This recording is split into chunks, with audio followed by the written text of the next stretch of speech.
We had come to Andersonville, Georgia, the site of the notorious Civil War prison. In all, more than 45,000 men were held captive here in the 14 months before the end of the war. And of that number, more than 13,000 died of starvation and disease. And of those who died here, 7 served in Company K of the elite 1st Michigan Sharpshooters. They were Ogichidow, Native American warriors.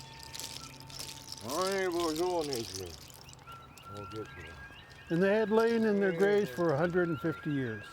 And it was our intention to come here and provide ceremonies and smudge and tobacco and send their spirits on their way out that western door. It was a sense of honor for us to go down there and give these people their blessings that they so deserve. Today we join you in honoring the memory and the service of 7 Native American warriors from the state of Michigan who were laid to rest here in Andersonville National Cemetery nearly a century and a half ago.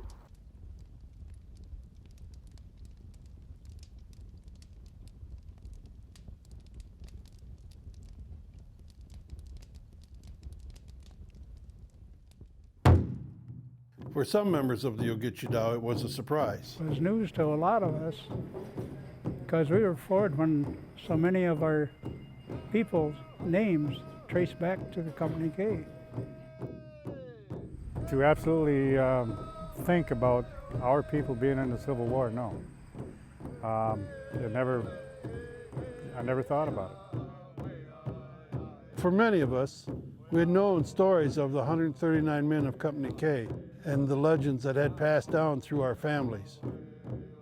I was probably 12 years old. My dad told me about Company K.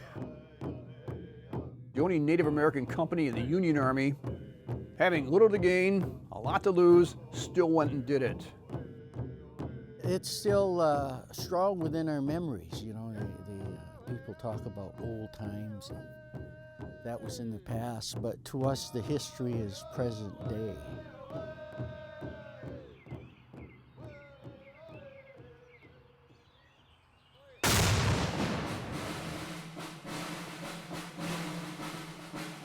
When the Civil War began in 1861, men from all over the country volunteered to join the fight.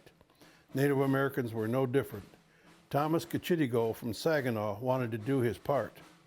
He and a friend of his, sort of a French-Canadian guy named Bernie Barassa, they took off together to join the Army. This is in 1861. Well, the Army officers accepted his friend Bernie, but to Thomas Kachitigo, who was a full-blood Chippewa, they said, go home.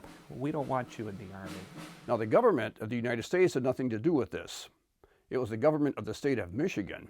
Believe it or not, they passed a law against Indians joining the Army. There were still people living that had been victims of Indian wars, and you know, that history was still alive for them during that time, so I'm sure there was a lot of distrust there. In the middle of 1862, so few men were volunteering, the call went out, who else can we get? The idea that every Indian who volunteers is one less man that has to be drafted all of a sudden appealed to the public, and Michigan repealed the law. By coincidence, they were recruiting for the 1st Michigan Sharpshooters when the law appealed. Governor Blair was asked in Lansing if we could come up with 4 or 5 companies of sharpshooters. And the colonel was Colonel Victor D. Land, sent men, officers, to these places, telling the Indians that they would be given a $50 federal bounty, a $25 state bounty, and $13 a month as regular soldiers, which is exactly the same as all the white soldiers received. In other words, they would be treated exactly the same. Makeup of Company K was all the Native American tribes in Michigan, except from Wisconsin. 51% of the soldiers of Company K came from the Grand River bands of Odawa. They also came from the Saginaw Valley. 36% of them were Chippewa. I knew my relatives did it, but I didn't know they had a lot more that went in that from Mount Pleasant. And I think that They signed up and went in through Mount Pleasant, and they came from the north, came from the south, they came from all different directions for it. 8% of them were Potawatomi, and there were about 5% that we don't know where they came from. There also were a couple men from Wisconsin who crossed the state line and enlisted in Marquette. There were 3 or 4 men from Canada.